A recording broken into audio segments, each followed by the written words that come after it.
Le choix du cœur, enseignement d'Ama. Chapitre 5. Travail et Seva. Une pratique quotidienne.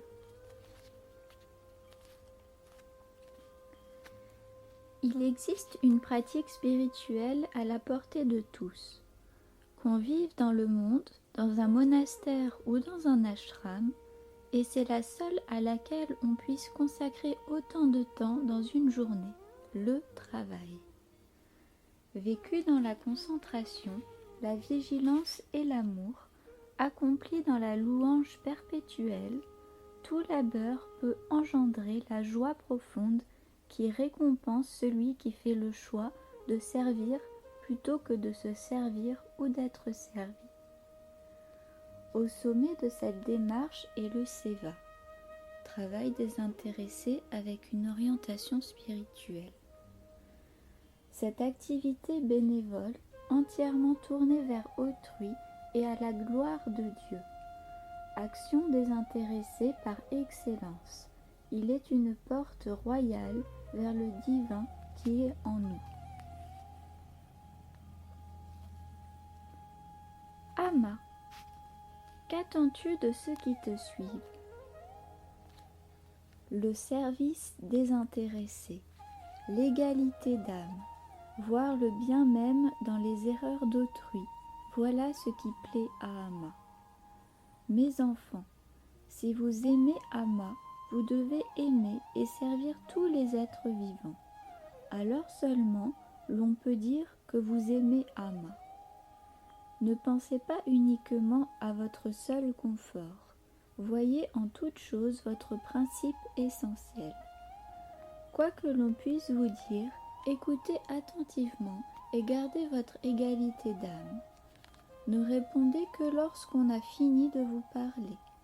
N'éprouvez d'aversion envers personne. Répétez le nom de Dieu comme les maillons d'une chaîne. Votre fraîcheur intérieure se répandra autour de vous. En chaque être, voyez la forme de Dieu, alors tout s'éveillera en vous-même. Lorsque votre mental s'ouvre, vous pouvez plonger dans l'infini. L'infini signifie immensité. Il n'y a pas de place en lui pour l'égocentrisme ni pour l'ego.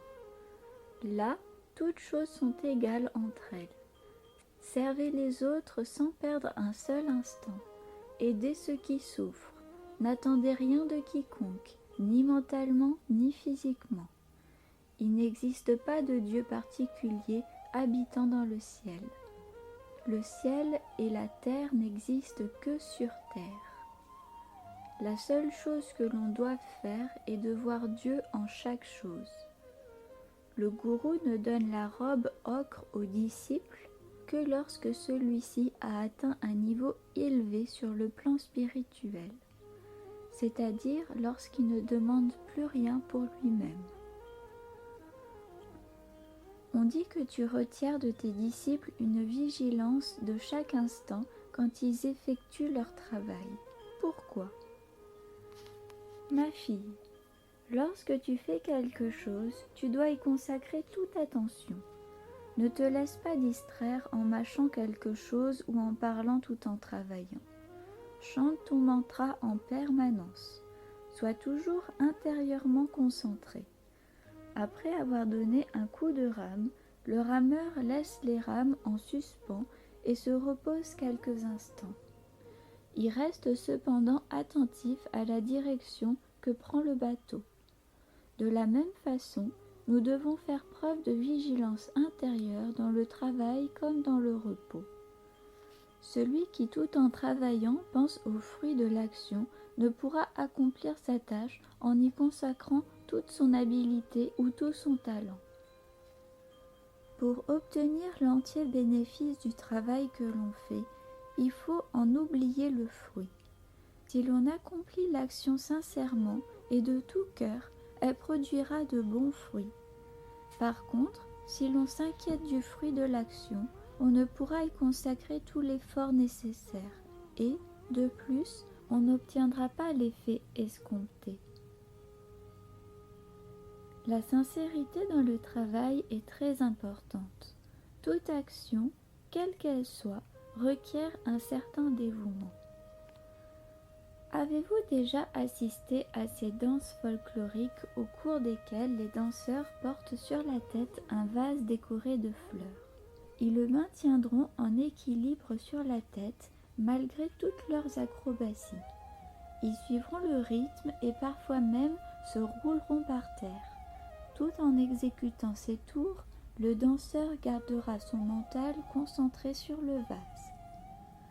Un seul instant de distraction et le vase tombera. Voilà de quelle façon nous devons agir. Quoi que vous fassiez, votre mental doit rester fixé sur Dieu. L'être humain passe beaucoup de temps de sa vie à travailler. N'est-ce pas du temps perdu? Ne soyez jamais négligents. Ne vous laissez pas sombrer dans l'apathie. Pour un chercheur spirituel, l'apathie est le pire des états.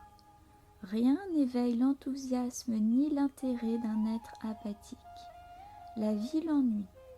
Il finit par devenir un fardeau pour les autres, ce qui provoque en lui la colère et la haine. La colère le contraint à haïr ses proches, la société, Dieu et jusqu'à sa propre existence. Dans cette vie, il nous faut travailler.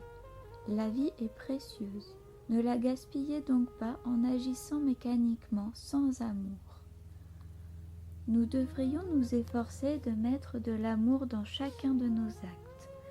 Bien des travaux peuvent être accomplis par des machines, souvent mieux et plus efficacement que par les hommes. Mais une machine n'inspire personne.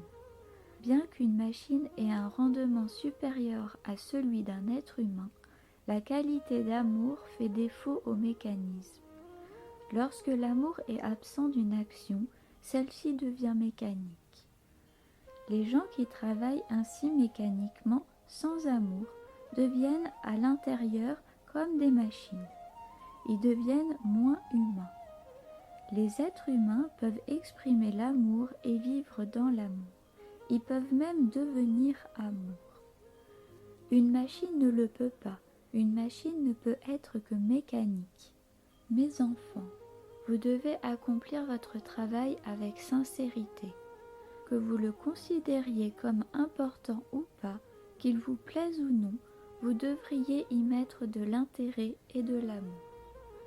Lorsque vous travaillez ainsi et que l'amour s'écoule dans tout ce que vous faites, votre travail devient une pratique spirituelle.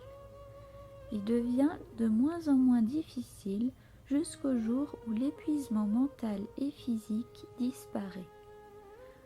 Vous travaillez alors de tout votre cœur. L'amour s'épanouit en vous et se reflète dans chacune de vos actions.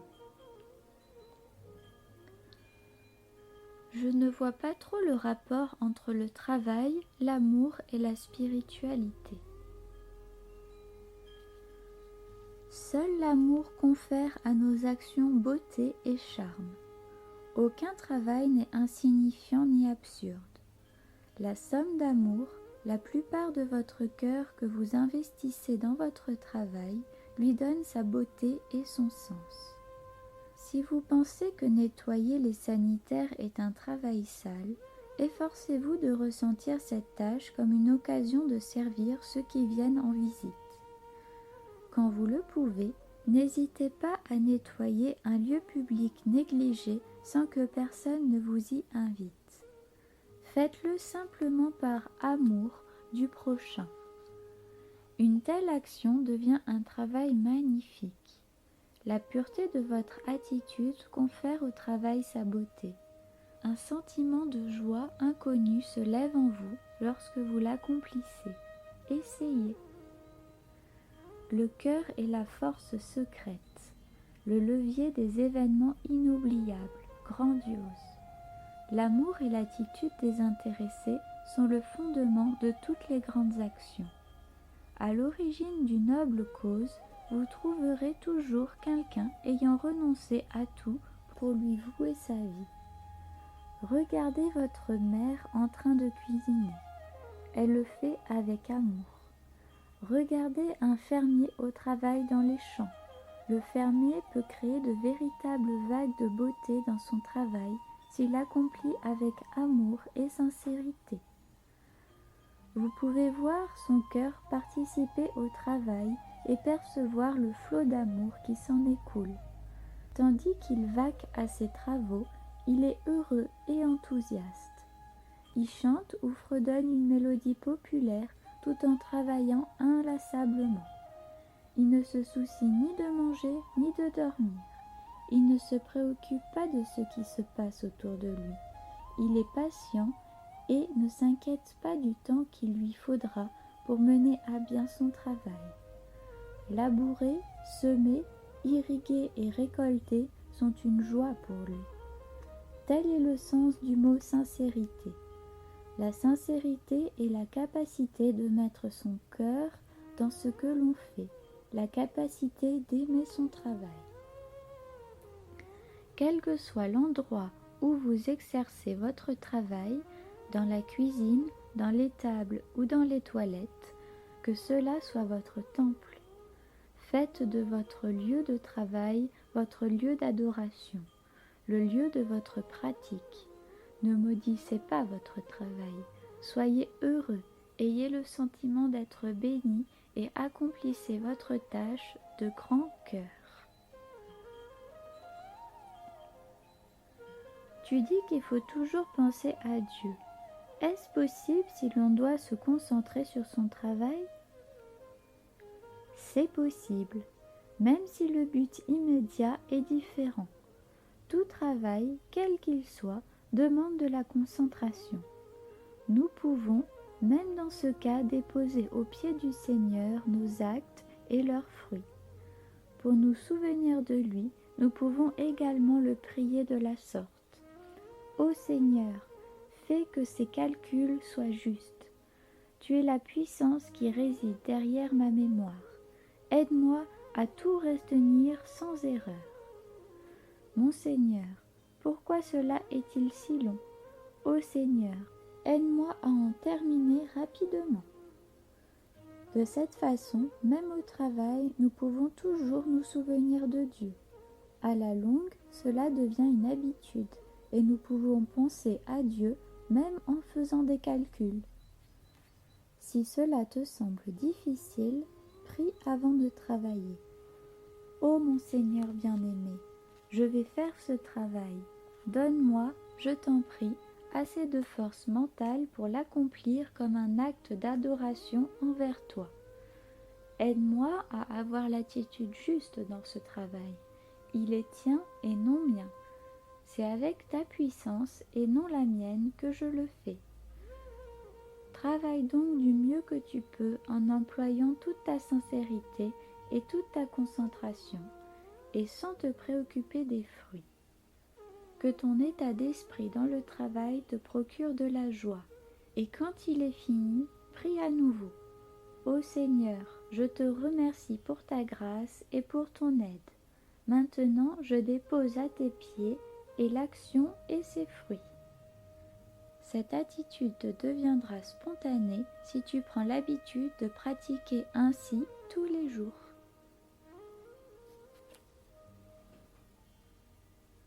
Tout ce temps passé à travailler ne serait-il pas mieux utilisé à approfondir nos pratiques spirituelles ? Pour mener une vie spirituelle authentique, il faut avoir traversé la souffrance et le chagrin. Il est difficile pour une personne habituée à l'opulence ou à l'oisiveté de mener une vie spirituelle véritable. Il lui faut descendre et toucher le sol. Elle doit être prête à supporter les épreuves de la vie réelle, une vie de travail acharné. Il lui faut lui donner l'occasion de respirer l'odeur de sa propre sueur. Mes enfants, vous ignorez la vraie valeur du travail. Savez-vous que le travail est Dieu ? Ne soyez pas paresseux, ne gaspillez pas votre temps. La vie est un don précieux. Ce corps humain est un présent rare. Travaillez avec amour tant que vous êtes encore en bonne santé. Ne soyez pas un fardeau pour autrui. Il se peut que Dieu ne vous ait pas pourvu d'argent, mais si vous possédez un corps sain, travaillez et mettez-y tout votre cœur. On ne peut séparer travail et spiritualité. En voyant la beauté et l'amour qui rayonnent d'un grand sage, naît chez le disciple le désir de devenir comme lui, incarnation du pur amour de Dieu, et il déclare : « Comme tu es beau et merveilleux, jamais encore je n'avais ressenti tant d'amour et de paix. Comment puis-je devenir semblable à toi ?» Mais quand le gourou lui explique la façon de développer ses qualités, la somme de renoncement et d'abandon de soi qui sont nécessaires, il fronce les sourcils et recule. Il désire tout obtenir sans effort, gratuitement. Ce corps lui-même est un don gratuit de Dieu. Il nous l'a accordé par pure compassion. Les êtres humains sont avides. Ils veulent toujours plus, plus, plus et encore plus. Mais gratuitement. C'est le slogan de leur vie. Faites votre travail, votre devoir de tout votre cœur. Efforcez-vous de travailler avec désintéressement et amour. Mettez votre cœur entier dans chacune de vos actions. Vous ferez alors l'expérience de la beauté et de l'amour, quelle que soit la tâche que vous accomplissez. L'amour et la beauté sont à l'intérieur de vous. Efforcez-vous de les exprimer au travers de vos actions et vous atteindrez à coup sûr la source même de la béatitude.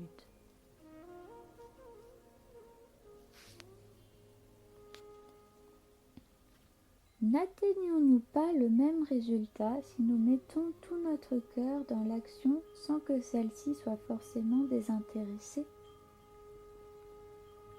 L'action accomplie dans un esprit désintéressé est de loin supérieure à l'action dont le motif est égoïste. Un être dont l'idéal est l'altruisme est moins attaché à l'action et plus dévoué à cet idéal. Cette attitude a sa beauté intrinsèque. À mesure que croissent en vous la béatitude et la joie procurées par l'action désintéressée, vous entrez de plus en plus profondément dans un état où l'abnégation et la méditation deviennent naturelles. Au début, il suffit donc d'être inspiré par cet idéal. Chérissez-le, qu'il soit la source de toutes vos actions. Cela exige au départ un effort conscient et délibéré. Puis, nourri par cet idéal, vous vous mettez à travailler en écoutant votre cœur. Lorsque vous travaillez, un sentiment de joie jaillit du tréfonds de vous-même. Il finira par devenir spontané. En même temps que nous agissons de façon désintéressée, nous devrions consacrer du temps à la contemplation, à la méditation et à la prière. En effet, même si nous nous efforçons d'agir sans motif égoïste, surgissent inéluctablement des heurts et des conflits. Surtout si vous travaillez en groupe, cela se produira forcément. Ces frictions et ces oppositions provoquent peut-être de l'agitation dans votre mental, ce qui risque de diminuer votre vigueur et votre enthousiasme. Votre idéal d'altruisme perdra peut-être son charme. La colère, la haine, des idées de vengeance remonteront inévitablement à la surface. Pour vous purifier de ces mauvais sentiments et vous permettre de garder toujours les meilleures dispositions intérieures, ayez recours à la prière, à la méditation et à la contemplation. Ne laissez pas vos pensées bloquer votre croissance spirituelle. Ne nourrissez de mauvais sentiments envers personne. Ceux qui te suivent ont expérimenté le seva, ce travail désintéressé qui est traditionnel dans l'hindouisme. Comment expliques-tu leurs adhésions profondes et leurs pratiques ? En Occident, certaines personnes la dénigrent en pensant qu'il s'agit d'exploitation. Nous devons rechercher Dieu sincèrement, par amour pour lui et non pour obtenir de lui un bienfait. Ceux qui agissent ainsi sont inspirés par l'idéal. Ils travaillent simplement parce que travailler pour cet idéal leur procure une joie immense. De même, lorsque nous sommes réellement dévoués à une grande âme ou un maître spirituel, nous travaillons pour lui et son institution spirituelle en nous oubliant nous-mêmes. Nous n'espérons rien de ce travail. Pourquoi ? Parce que nous sommes inspirés par les idéaux spirituels selon lesquels le gourou vit constamment. C'est également une action désintéressée.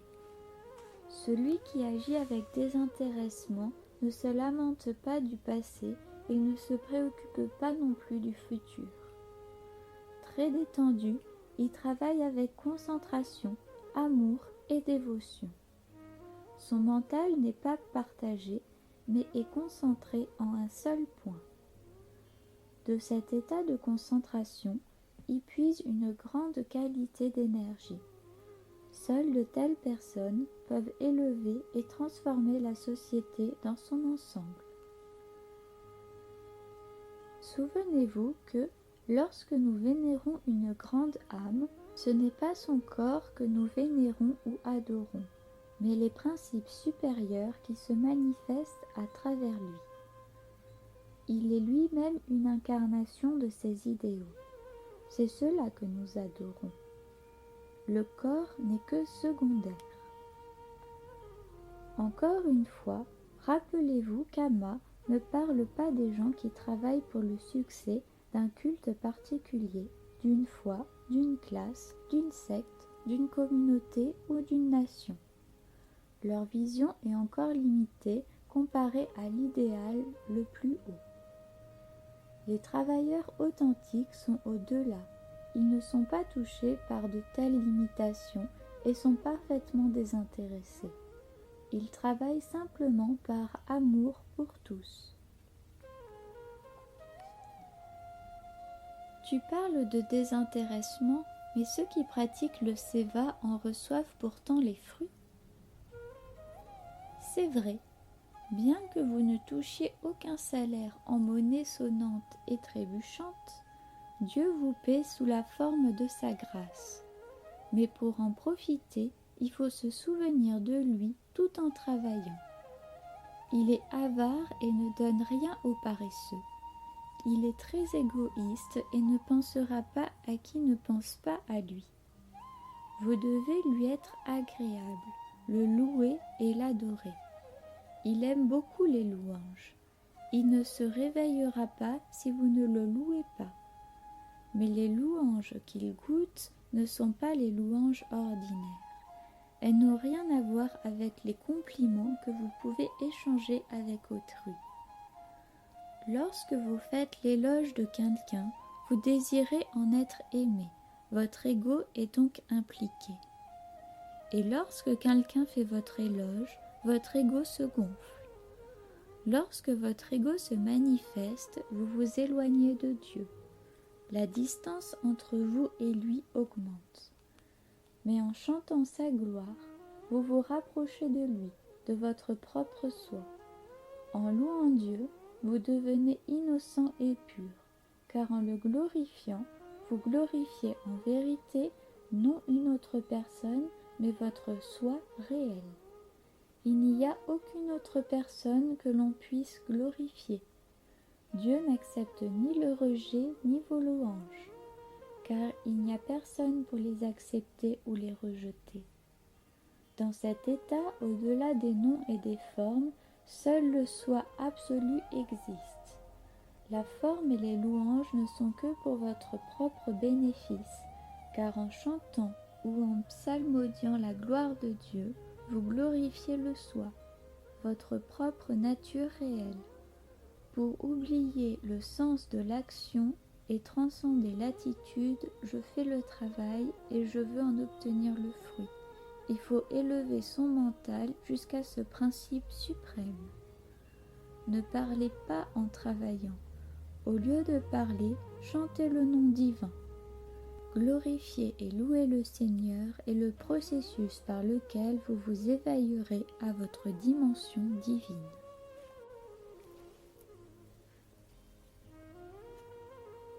Chapitre 6.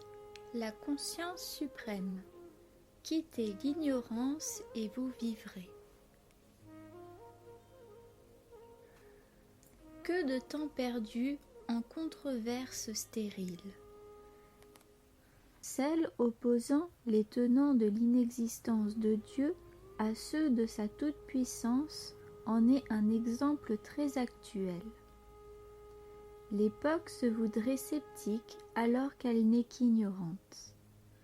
Ce Dieu partout présent et qui remplit tout se révèle à celui qui l'appelle en priant, en méditant, en répétant le nom qu'il lui donne et en révérant la forme qu'il lui prête.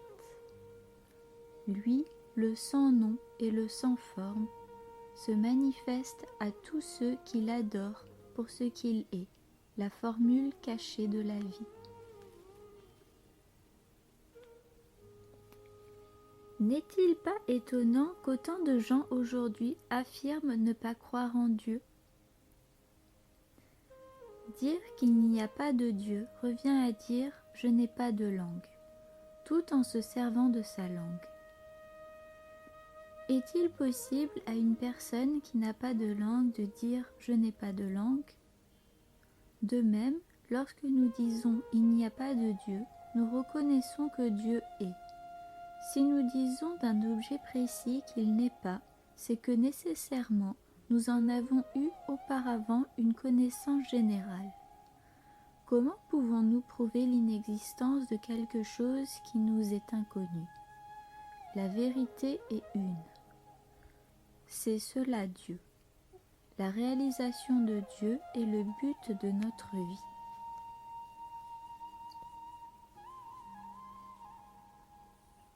La principale difficulté est sans doute qu'on ne le voit pas.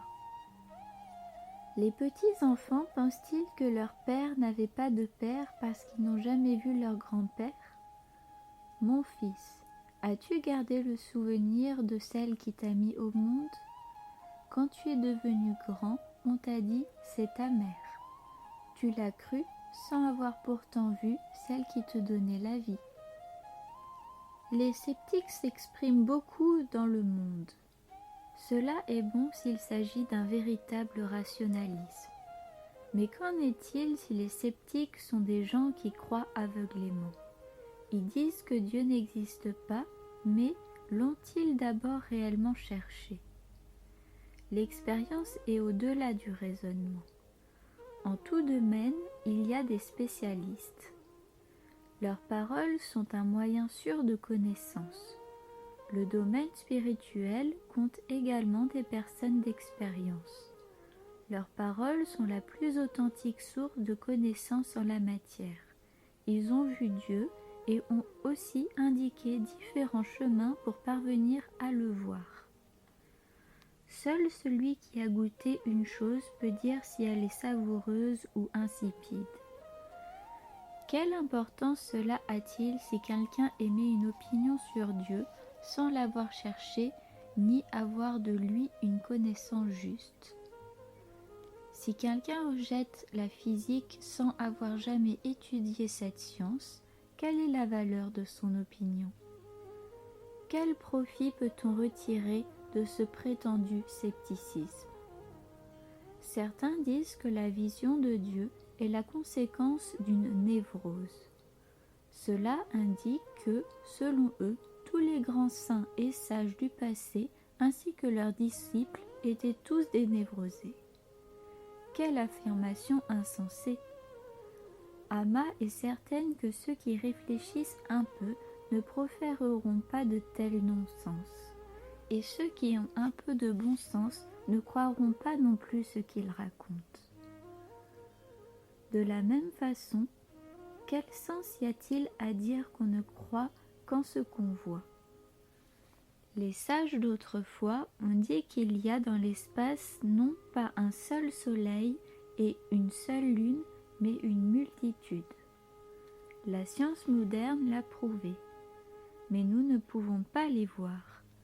Ces gens-là diront que ces soleils et ces lunes n'existent pas parce qu'ils ne sont pas visibles à l'œil nu. Les sages ont démontré la validité de toutes les expériences faites dans leur propre laboratoire intérieur. Tout ce qui a été dit dans les livres sacrés de l'Inde est en train d'être prouvé. La science moderne est d'accord avec eux. Et pourtant, ces soi-disant sceptiques continuent à répéter les mêmes choses en boucle comme un magnétophone.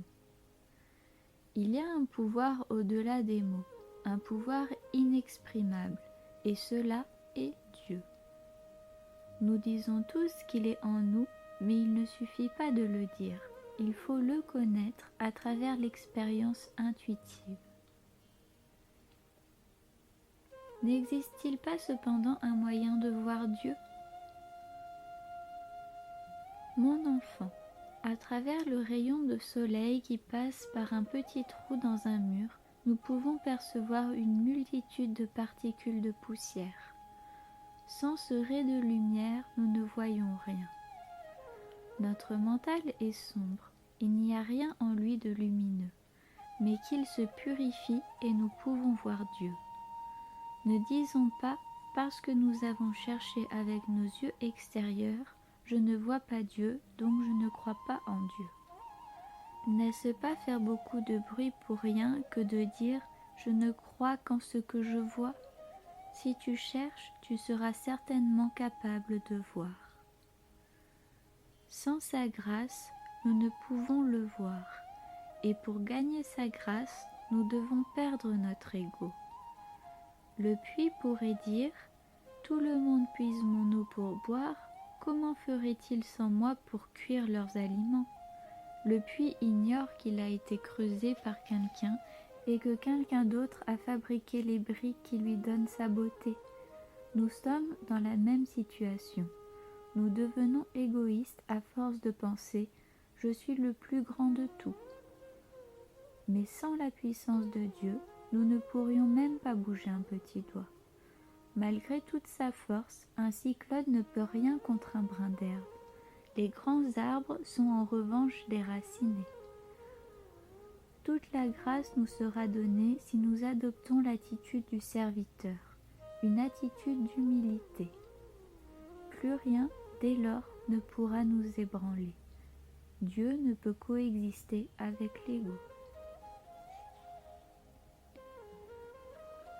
Dans cette nature multiple, tout serait Dieu. Parce que tu vois Dieu comme multiple, cela signifie qu'il y ait de la multiplicité en Dieu. Chacun ayant une vision différente, on a l'impression que la multiplicité existe. Mais, en fait, il n'y a aucune différenciation en Dieu. Nous ne pourrons comprendre la nature réelle de Dieu que lorsque nous aurons rejeté en nous l'attitude qui crée les différences. Quelle difficulté y a-t-il à percevoir l'unité dans la multiplicité ? Nous avons des mains, des jambes, des yeux, un nez. Ces organes ne sont-ils pas chacun une partie d'un corps ? Les membres ne sont pas différents du corps, n'est-ce pas ? De la même façon, voyons chaque chose comme étant ses membres. Qu'entend-on lorsque l'on dit que la nature de Dieu est amour ? Cela signifie qu'il ne peut rien donner d'autre que de l'amour. En vérité, il est le seul qui nous aime réellement, sans rien attendre en échange. Rien ne peut être comparé à l'amour de Dieu. Un enfant malade avait été hospitalisé. Médecins et infirmiers lui prodiguèrent les meilleurs soins. Voyant l'affection avec laquelle il était traité, l'enfant se sentit très attiré par eux. Lorsqu'il fut guéri, on le prépara pour rentrer chez lui. L'enfant dit à son père « Les gens sont pleins d'amour ». Son père n'eut pas le temps de répondre que Déjà l'infirmière lui tendait la facture. L'enfant voulut savoir ce que c'était. C'est la facture pour laquelle ils t'ont montré tant d'amour. Pour chaque service rendu, il y a un prix distinct. Leur amour était intéressé. Tous ceux qui nous aiment ici-bas ont un intérêt égoïste. On ne peut trouver l'amour inconditionnel qu'en Dieu seul. Un tel Dieu peut-il être autre chose que l'incarnation de l'amour ? Combien connaissent la grandeur d'un tel amour ? Ceux qui ont fait l'expérience, ne serait-ce que d'un léger avant-goût de cet amour, n'iront plus courir après les plaisirs du monde. Dieu est partout, mais comment le sentir proche ? Un maître spirituel donna un jour une poule à chacun de ses 2 disciples en disant : « Emmenez-la dans un endroit où vous pourrez la tuer sans que personne ne vous voie. » Le premier disciple partit, se cacha derrière un buisson et regarda partout pour s'assurer que personne ne le voyait. Il tua ensuite la poule et la rapporta aussitôt à son maître. L'autre disciple ne revint pas avant le coucher du soleil. Il était las et fatigué, et portait dans ses bras la poule, toujours en vie. La tête basse, il tendit la poule à son maître. « Maître vénéré, dit-il, j'ai eu beau chercher et chercher, je n'ai pas pu trouver un seul endroit où personne ne me voyait. Partout où j'allais, la poule me regardait. Mes enfants, où que vous alliez et quoi que vous fassiez, vous êtes sous l'œil attentif de Dieu. Vous aurez beau chercher Dieu partout, vous ne le trouverez pas, car il est plus proche de vous que vous ne pouvez l'imaginer. Il vous semblera loin tant que vous serez ignorant. Détruisez l'ignorance, débarrassez-vous de votre identification au corps et transcendez-la. Éveillez-vous et devenez conscient. Vous saurez alors que Dieu est plus proche que le plus proche.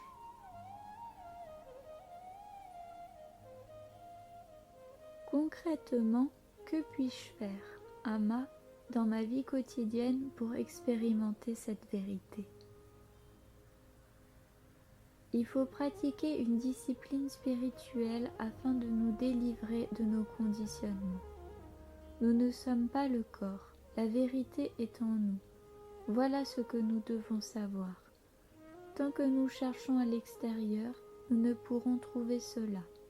Chercher Dieu à l'extérieur revient à vouloir attraper un poisson en vie dans l'océan. Cherchons donc à l'intérieur par la pratique assidue des disciplines spirituelles qui sont à notre disposition. Si nous voyons Dieu en nous, nous pourrons le voir en toutes choses. Purifions le mental de toutes les mauvaises pensées et Dieu éliminera votre mental purifié.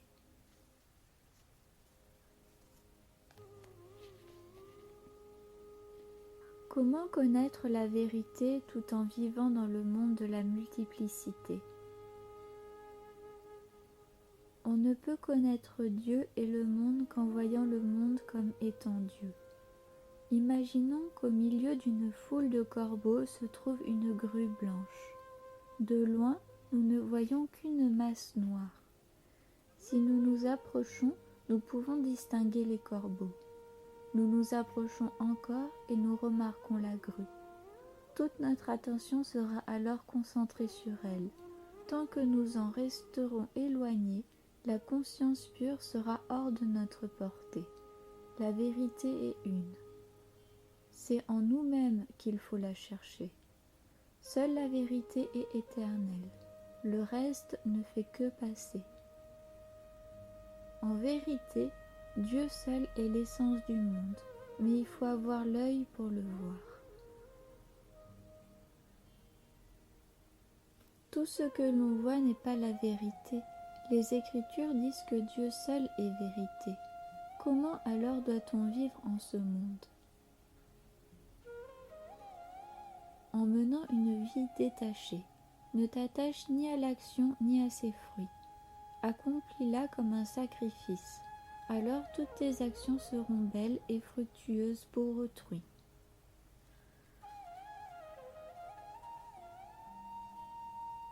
Amma, comment pouvons-nous penser à Dieu avec notre intellect limité? Cela est possible si nous laissons l'intellect s'épanouir au-delà des limites de l'individu et si, cessant de nous identifier au corps, nous adoptons la conviction « je suis le soi ». Toute personne en est capable si elle le désire réellement. La seule chose à faire est de pratiquer assidûment une discipline spirituelle. Il faut comprendre qu'il y a une cause éternelle derrière les objets perceptibles et passagers. Le but des efforts de l'homme est de connaître cette puissance divine qui illumine même le soleil, la lune et les étoiles. À propos de soleil et d'étoiles, il y a des gens qui refusent de croire en Rama, en Krishna ou dans le Christ, mais qui sont persuadés qu'il existe une intelligence cosmique. Si c'est cela en quoi ils croient, qu'il en soit ainsi. Mais ils sont dans l'erreur s'ils disent que seul ce chemin est vrai et tous les autres faux. Lorsque nous prions Rama, Krishna ou le Christ, nous adorons en fait les idéaux qui se sont manifestés par leurs intermédiaires. S'ils étaient de simples individus, qui les aurait adorés? Lorsqu'il leur rend un culte, le chercheur spirituel ne s'adresse pas à une personne limitée, mais à cette même intelligence cosmique qui, selon eux, dont tu parles, est la seule vérité. Pour escalader un arbre, nous avons besoin d'une échelle ou d'un autre moyen. Personne ne peut arriver au sommet d'un arbre d'un seul saut. Ces noms et ces formes que sont Rama, Krishna ou le Christ servent d'échelle pour atteindre le suprême sans trop de mal. De toute façon, quelle que soit la voie, un effort personnel est requis. La grâce et l'effort ne vont pas l'un sans l'autre. Sans l'un, l'autre ne saurait être. Le chemin vers Dieu nous semble difficile et nous trébuchons souvent. Comment ne pas se décourager? C'est lorsque vous avez essayé et échoué que vous devenez capable de vous abandonner à Dieu. Vous avez beau échouer d'innombrables fois, vous persistez jusqu'à ce que vous acceptiez votre impuissance. Vous prenez pleinement conscience de votre incapacité à progresser. Ce n'est pas avant ce moment-là que vous vous abandonnez véritablement. Donc, continuez à essayer. Que ce soit aujourd'hui ou demain, chacun doit passer par ce sentiment d'échec ultime. Malheureusement, nous avons une forte tendance à vouloir tout expliquer. Sans jamais accepter nos échecs, nous trouvons toujours une bonne raison pour justifier nos actions. La plupart des gens sont ainsi. Ils n'ont pas l'honnêteté de dire la vérité ni de reconnaître leurs fautes. Quoi qu'il arrive, ils s'efforcent toujours de justifier leurs actes. Tout effort vient de l'ego. Comme l'ego est limité, son pouvoir est lui aussi limité, et tôt ou tard, la défaite et l'échec total sont inévitables. Lorsque cela se produit, votre mental devient silencieux et vous vous abandonnez. Votre être tout entier peut enfin se tourner vers Dieu. Ce sont vos efforts qui vous mènent à ce sentiment d'échec total, ce qui ensuite vous permet de vous abandonner.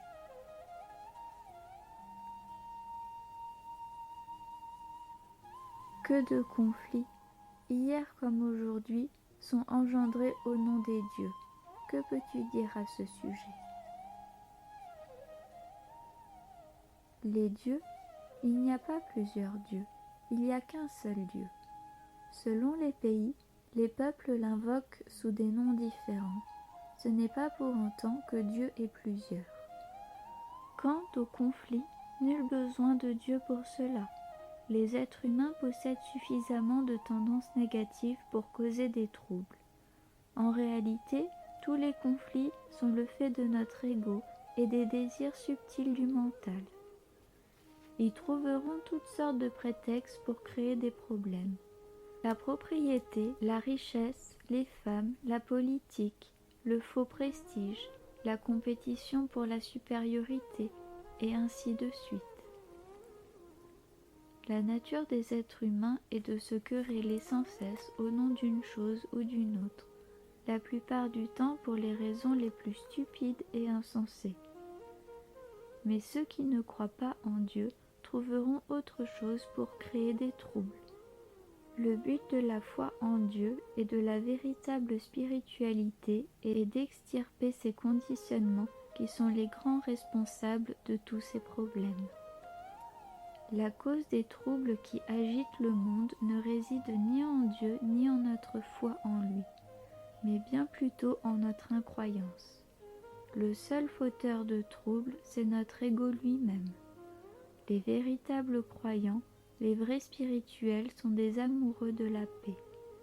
Ils sont en fait des messagers de la paix et de l'amour.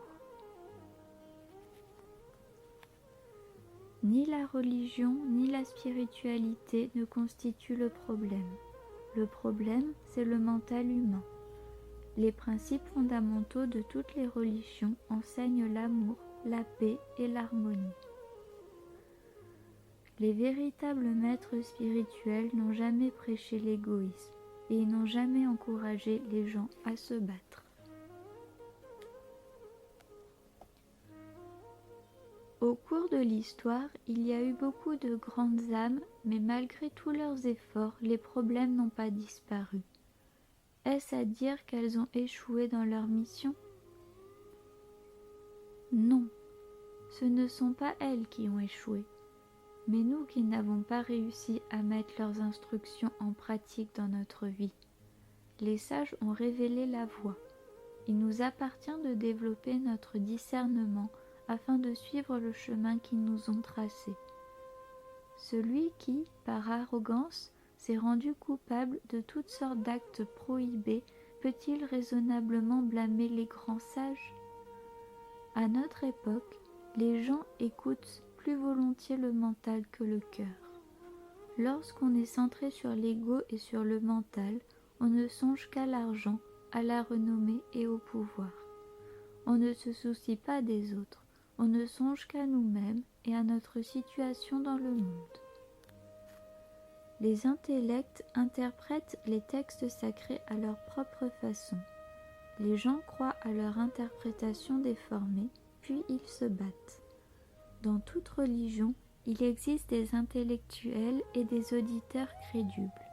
Ces gens n'y voient que du feu, croient sans difficulté à leur définition de la vie et finissent par se faire la guerre. Les intellectuels deviennent des chefs, des conseillers révérés. Leurs adeptes les idéalisent et les adorent comme des dieux. Mais en réalité, ils ont complètement oublié Dieu. La vérité et les principes essentiels de la religion ont sombré dans un oubli total. Nul ne se rappelle le but essentiel de la religion et des pratiques religieuses. Pour notre malheur, la plupart des religions sont dirigées par des intellectuels. Le cœur seul peut nous guider, mais on l'a oublié. Un maître authentique, vivant dans le cœur, est seul à même d'éclairer le chemin, de créer l'unité et de faire comprendre aux gens le sens réel de la religion et des principes religieux. L'entière responsabilité de la situation revient aux responsables pseudo-religieux, aux soi-disant porte-flambeaux de la religion, car ils induisent les gens en erreur. Ils veulent imposer leur conception personnelle et leur vue nocive. Les penseurs de presque toutes les religions sont résolus à convaincre les gens. Avec leur ego gigantesque et leur détermination, ils parviennent sans difficulté à captiver les fidèles, ceux dont le mental n'est pas armé contre ces manipulations. Ces intellectuels ne possèdent ni foi, ni amour, ni compassion. Leurs seuls mantras sont l'argent, le pouvoir et le prestige.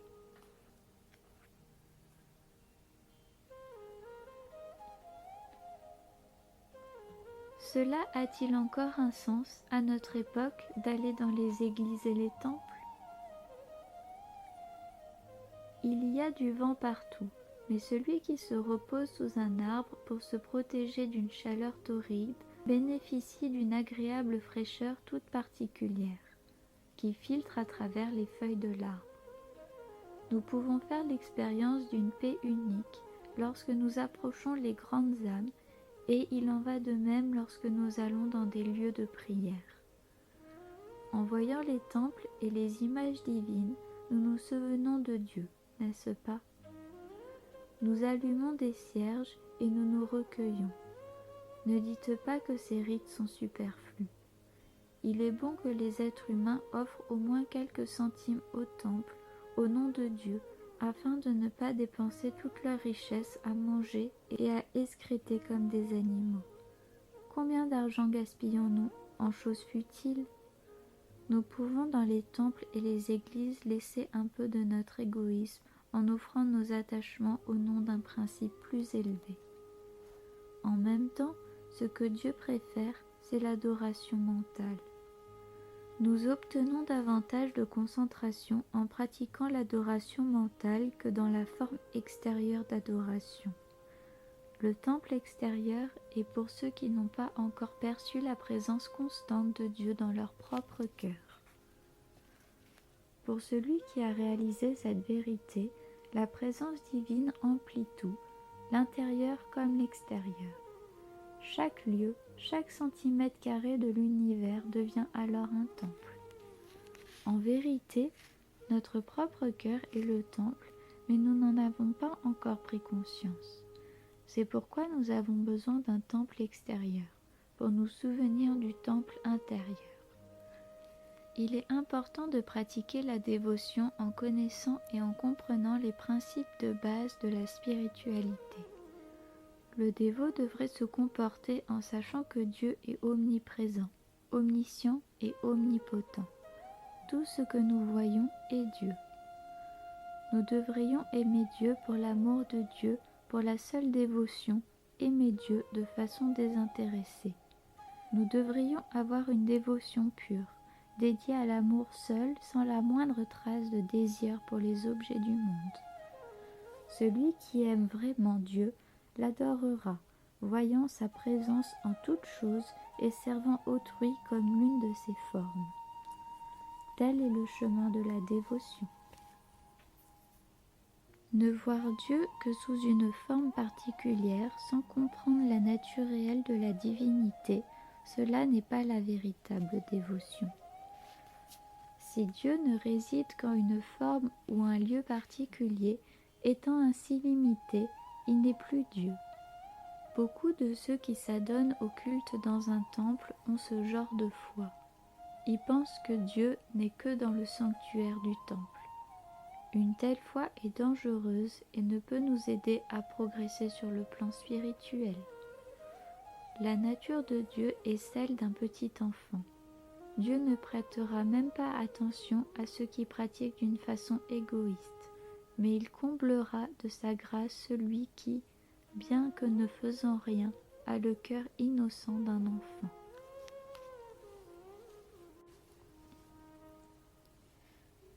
Considères-tu les différents dieux et déesses comme des êtres réels? Quelqu'un qui n'aurait jamais existé ou n'aurait jamais pris naissance ne serait pas vénéré et adoré par des millions de gens. Personne ne penserait à célébrer l'anniversaire d'une personne qui n'est pas née. Mais nous célébrons bien les anniversaires de Rama, de Krishna, du Christ et d'autres grandes âmes. Les noms et les formes sont nécessaires pour des gens comme nous, avec la tournure mentale qui prévaut aujourd'hui. Ils nous aident dans notre croissance spirituelle. Ne dites pas que votre choix est le meilleur et que tous les autres sont mauvais. Si une personne apprécie le thé, qu'elle s'en régale, c'est très bien. que ceux qui n'aiment pas le thé boivent du café, du jus de citron ou de l'eau pure. Pourquoi s'encombrer la tête à propos des préférences personnelles des gens? Pourquoi devrions-nous dire que seul le thé est bon et que toutes les autres boissons sont mauvaises? Le but est d'étancher sa soif. Peut-on s'adresser au Seigneur en l'appelant Mère? Oui, bien sûr, on peut. On dit que le je est devenu père, mère, enfant, frère, sœur, etc. Tout est lui seul. Tu peux l'appeler en lui donnant n'importe quel nom. On peut l'appeler Dieu aussi bien père que mère. On t'a enseigné qu'il est le Père, n'est-ce pas? Il est le Père véritable, celui qui te corrige et détruit ton ego. Il est aussi la Mère véritable, qui veille sur toi et te protège avec amour, compassion et affection. Mais il s'agit là des deux facettes d'un seul et même Dieu. Dieu étant amour et mère, peut-on compter sur son pardon? Dieu pardonnera certainement les erreurs que nous avons commises par ignorance. Nos erreurs d'hier ne sont pas des erreurs parce que jusqu'à hier nous ne savions pas. Mais une fois que nous savons discerner le bon du mauvais, Dieu ne nous pardonne plus nos erreurs. Mes enfants, oubliez donc tout ce qui est arrivé jusqu'à aujourd'hui. Une fois que vous vous êtes soumis à Dieu, le passé est semblable à un chèque annulé. À partir de ce jour, soyez vigilants et allez de l'avant sur le chemin. Pourquoi être triste aujourd'hui à cause du rêve d'hier? Comprenez que la vie est un rêve et tâchez de tout oublier. Nous avons jusqu'ici perdu notre temps pour quelques instants de bonheur, suivis de douleur. Il suffit pourtant de plonger dans la vérité suprême pour jouir de la béatitude éternelle. Même l'amour de tous les êtres du monde ne pourrait nous donner ne fût-ce qu'une part infinitésimale de la joie que nous procure l'amour de Dieu. Pendant le temps qu'il vous reste encore, faites tout pour trouver cette béatitude éternelle.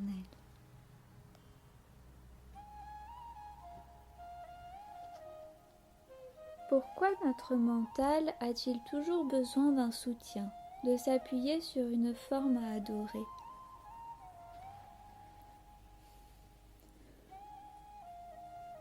Tant que nous sommes des enfants, nous sommes cajolés par nos parents et désirons leur amour et leur protection.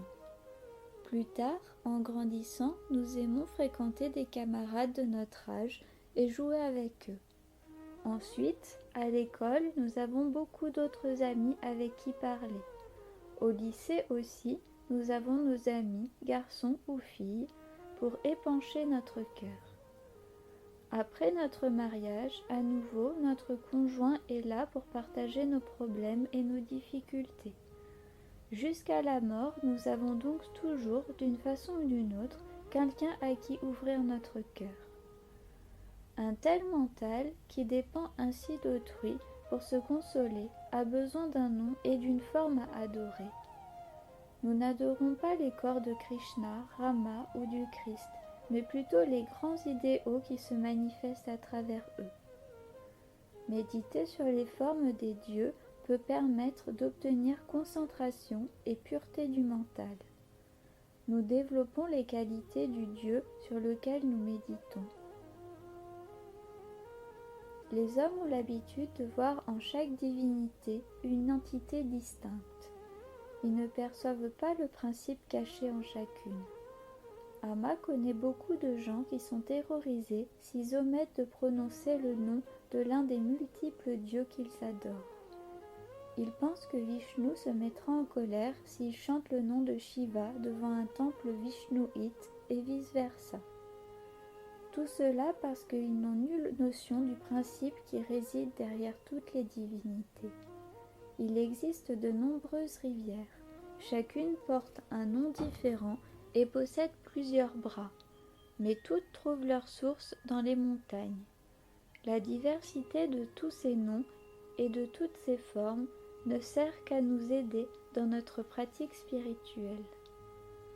Chacun a la possibilité de choisir une divinité correspondant à ses goûts et à son tempérament, et qui lui servira d'échelle pour atteindre le suprême. Tu encourages souvent les gens qui viennent te voir à ne pas se disperser en priant un trop grand nombre de divinités. Peux-tu nous expliquer pourquoi ? Je vais te raconter une histoire. Il était une fois un dévot célèbre. Un habitant du village voisin qui avait entendu parler de lui vint le voir. Il s'arrêta devant sa maison et attendit là. Assis devant l'autel, le croyant adorait le dieu Ganesh. Le visiteur creusa un trou dans le sol, puis le dévot commença à adorer son gourou. Le visiteur creusa un deuxième trou. Le dévot fit alors une offrande pour le seigneur Subramaniam. Le visiteur creusa un autre trou. Le dévot adora ensuite Shiva, Lakshmi, puis Kali. À chaque fois, le visiteur creusait un nouveau trou. Lorsque tout fut terminé, le dévot sortit et aperçut tous les trous qui avaient été creusés dans sa cour. « Qu'est-ce que c'est ? Demanda-t-il. Que signifient tous ces trous ? Je cherchais de l'eau, répondit le visiteur, c'est pourquoi j'ai creusé un peu partout. Mais j'ai perdu mon temps. Il aurait suffi que je creuse un seul trou assez profond, et il y a longtemps que j'aurais trouvé de l'eau. Alors le dévot comprit. S'il s'était entièrement consacré à une seule de ces divinités, il serait depuis longtemps devenu un être libéré.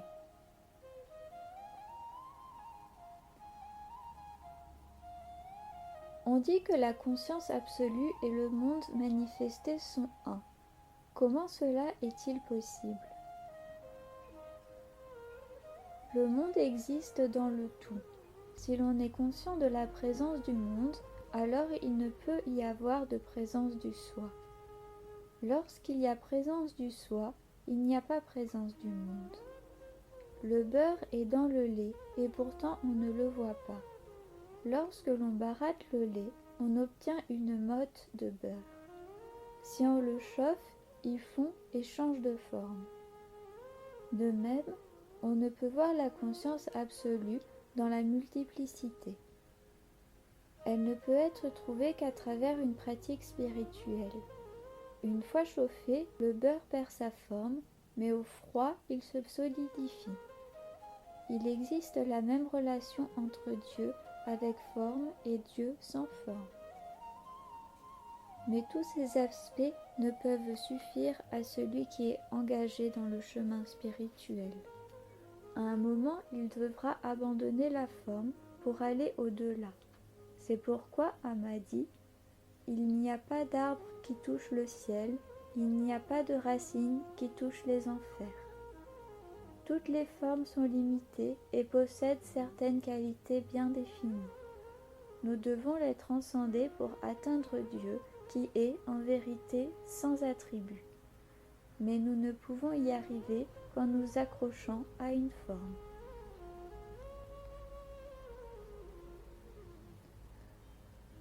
Pourquoi adorer Dieu à travers une forme alors que tu dis maintenant qu'il est sans forme ? Mon enfant, pour trouver la paix, nous faisons part de nos chagrins à nos amis. Il vaudrait mieux les partager avec l'être suprême. Voilà pourquoi on adore Dieu à travers une forme. Un jour, Shiva et son épouse Parvati étaient assis ensemble.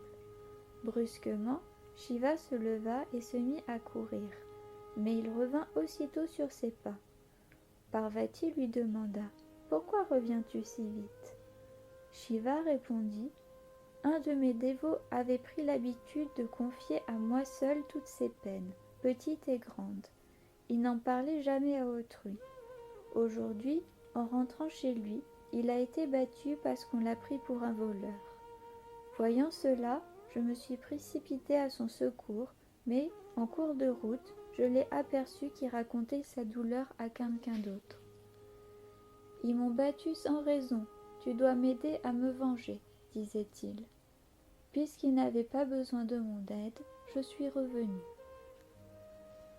N'ajoutez pas à vos souffrances en les partageant avec autrui. Confiez-les à Dieu et tâchez de les résoudre. Si nous confions nos peines à l'être suprême, nous trouverons la paix éternelle. Il est plus facile pour le commun des mortels d'éprouver et de développer de l'amour pour une forme de Dieu que pour Dieu sans forme. Suivre le chemin de la connaissance sans dévotion équivaut à manger des pierres. Le Dieu omnipotent et sans forme peut aisément prendre une forme pour le salut de ses dévots. Si quelqu'un a une foi et une confiance sans faille pour la forme de sa divinité préférée, il peut aller droit au but. Comment Dieu peut-il être à la fois avec et sans forme? Tout simplement parce qu'il peut devenir tout ce qu'il veut au moment où il le veut. Dieu est au-delà de l'espace et du temps. Il n'est pas lié par de telles limites. Il peut donc être à la fois personnel et impersonnel. Il peut revêtir une forme, mais il n'est pas la forme, c'est-à-dire qu'il n'est pas attaché à la forme. Lorsqu'on met de l'eau dans plusieurs récipients de formes différentes, elle revêt la forme de chaque récipient. L'eau reste de l'eau et ne se transforme pas en quelque chose d'autre, même si la forme de chaque récipient est différente. Elle ne subit aucun changement, quelle que soit la forme du récipient. De même, quel que soit l'aspect, la forme ou le nom qu'il emprunte, Dieu reste Dieu. Que ceux qui ont besoin de Dieu avec une forme le voient ainsi. Combien sont capables de méditer sur le sans forme?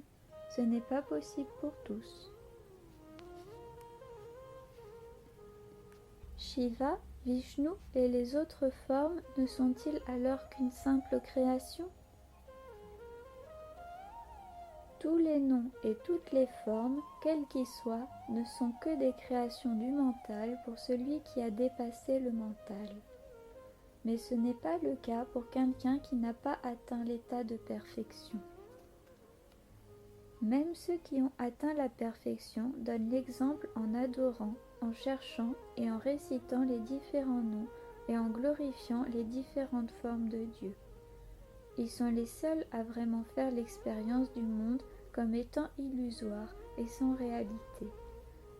Pourtant, ils continuent à adorer et à prendre un culte à ce que les formes représentent, parce qu'ils savent que nous, enfants ignorants, ne pouvons nous élever jusqu'à leur niveau de compréhension et avons par conséquent besoin d'un nom ou d'une forme pour nous aider dans notre évolution spirituelle. Pour faire étalage avec fierté de notre grand savoir, nous pouvons dire que Shiva est une simple création du mental, que les noms et les formes des dieux et des déesses ne sont que vues de l'esprit et n'ont aucune réalité. Quelle autorité avons-nous pour affirmer de telles choses? L'avez-vous expérimenté? Si ce n'est pas le cas, mieux vaut se taire.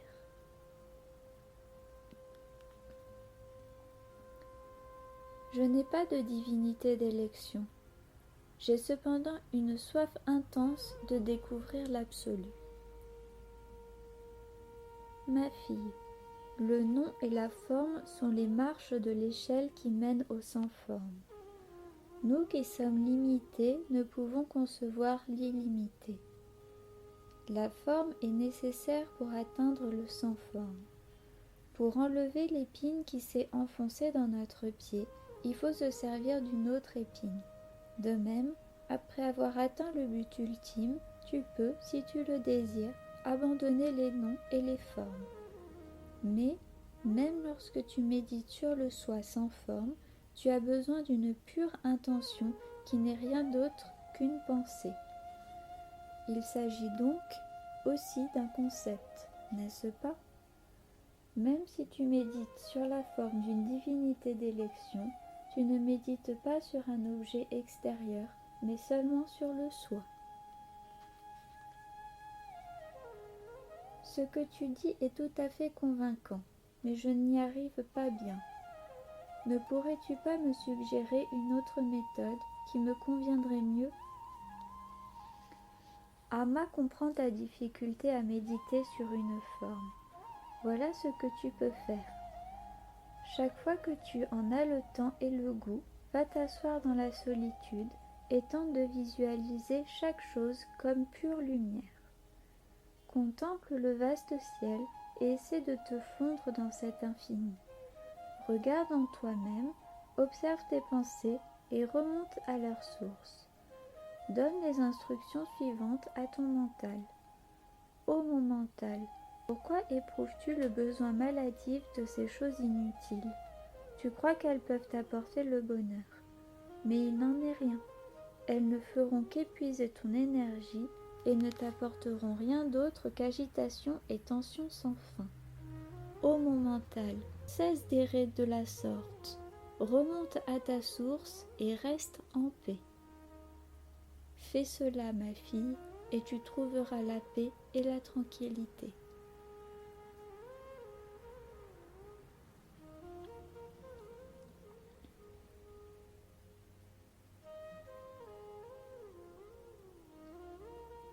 Tu affirmes aussi que Dieu est présent partout dans l'univers. Alors pourquoi nous dis-tu de l'appeler pour sentir sa présence et comment doit-on l'appeler? Dieu est compassion. Il attend à la porte de chaque cœur. En tout lieu, il est le convive que l'on n'a pas invité, car il est déjà là, que vous l'appeliez ou non. Que vous soyez croyant ou athée, il demeure en vous. Dieu se cache en chaque forme, en chaque chose. Il donne aux objets leur beauté et en fait ce qu'ils sont. Il est la formule cachée de la vie. Mais il ne se révélera pas spontanément à vous. Si vous ne l'appelez pas, vous ne sentirez pas sa présence. La prière constitue l'invitation. À vous d'invoquer Dieu par la prière et la méditation. Psalmodier, chanter, répéter son nom sont diverses manières de l'inviter, de lui demander de se révéler. Vous devriez posséder la faculté et le pouvoir de reconnaître Dieu. Dieu présent en chaque objet et chaque être. Mais cela est impossible si vous ne le percevez pas à l'intérieur de vous. Une fois que vous connaîtrez votre nature réelle, qui est divine, vous reconnaîtrez la divinité de chacun. Dieu ne peut forcer la porte, il n'est pas agressif, car il est amour. Dieu n'est pas une personne, il est pure conscience. Il ne peut forcer la porte, car la pure conscience ne peut pas se montrer agressive. Invitez-le et il entrera. Tant que vous ne l'invitez pas, Dieu reste à la porte de votre cœur. Sans se révéler. Il est éternellement présent, il attend avec amour et compassion. Si vous l'invitez en priant et en méditant, Dieu entrera dans votre cœur et révélera sa présence. Vous saurez alors qu'il a toujours été là, attendant que vous l'appeliez.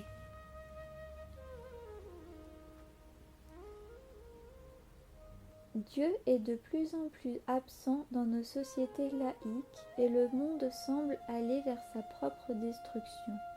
Que pouvons-nous faire? Les calamités et les problèmes dont souffre le monde contemporain proviennent exclusivement du manque de foi et de dévotion, du manque d'amour.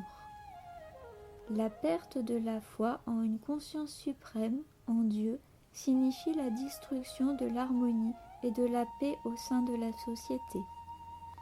Les gens agissent et vivent alors à leur guise.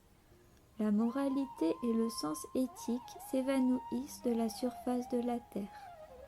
L'absence de foi, d'amour, de patience et de pardon fait de la vie un enfer. Plus de confort, encore plus de confort, devient le but de la vie. L'égoïsme et l'avidité prédominent chez bien des êtres et détruisent leur humanité. Mes enfants, Le monde actuel est déjà presque conforme à ce tableau. Il est nécessaire et urgent que les gens observent et pratiquent les principes spirituels. C'est le seul moyen de sauver le monde et le genre humain de la destruction. Le doute détruit nos qualités humaines. Mettez vos doutes de côté et appelez le Seigneur à l'aide. Chacun a la responsabilité de contribuer à sauver l'humanité. Vous aussi, vous avez votre rôle à jouer. En accomplissant votre devoir avec cœur et amour, vous aidez votre propre soi. Vous sauvez votre vie et en même temps vous aidez la société. Aux yeux de Dieu, il n'y a ni grand, ni petit, ni maître, ni serviteur. La noblesse ou la bassesse n'existe que par rapport au cœur.